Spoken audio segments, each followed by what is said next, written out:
Greece's Prime Minister has warned international creditors not to impose humiliating terms on his country as it seeks urgently needed bailout funds. Alexis Tsipras said negotiations were at a critical stage, but that the lenders' proposals were not realistic. He was briefing Parliament amid growing opposition in his leftist Syriza party to the creditors' proposals. Earlier Greece delayed Friday's €300 million, £216 million, debt repayment to the IMF. Mr Tsipras described the EU-IMF lenders' plan as a bad moment for Europe and a bad negotiating trick. He accused Greece's lenders of massively backtracking on measures agreed in recent months, and of failing to see the need for an end to austerity in their latest offer. A call for debt relief was a key part of the Greek plan. The lenders' proposals were put forward when Mr Tsipras met the head of the eurozone's finance ministers, Jeroen Dijsselbloem, and European Commission President Jean-Claude Juncker in Brussels this week. Denouncing their offer on Friday, Mr Tsipras said, "The strangulation of a country is a matter of moral order which conflicts with the founding principles of Europe."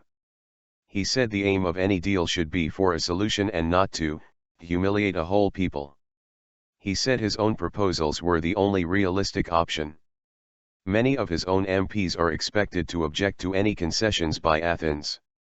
All four scheduled repayments to the International Monetary Fund, IMF, in June will now be combined into a single payment at the end of the month. Mr Tsipras said on Thursday that an agreement with Greece's international creditors was in sight, particularly on the key sticking point of primary surpluses, the amount by which tax revenues exceed public spending.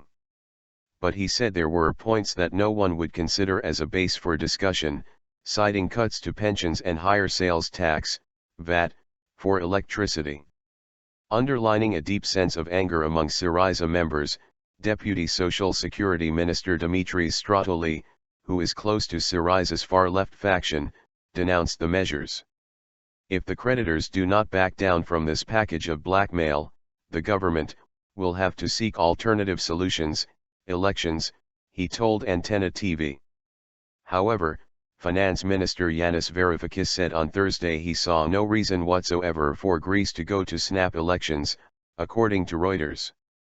Prime Minister Tsipras is understood to have spoken by phone on Thursday night with German Chancellor Angela Merkel and French President François Hollande. He needs to decide soon whether to agree a deal with the creditors. Failure to do so could trigger a Greek default and a potential exit from the eurozone. The government must now pay a total of Euro 1.5 billion back to the IMF on June 30, which is also the day on which its bailout deal with the EU and IMF runs out. However, the total this month Greece actually needs to pay in terms of bills is 6.7 billion euros. The rest, 5.2 billion euros, is short-term treasury bills.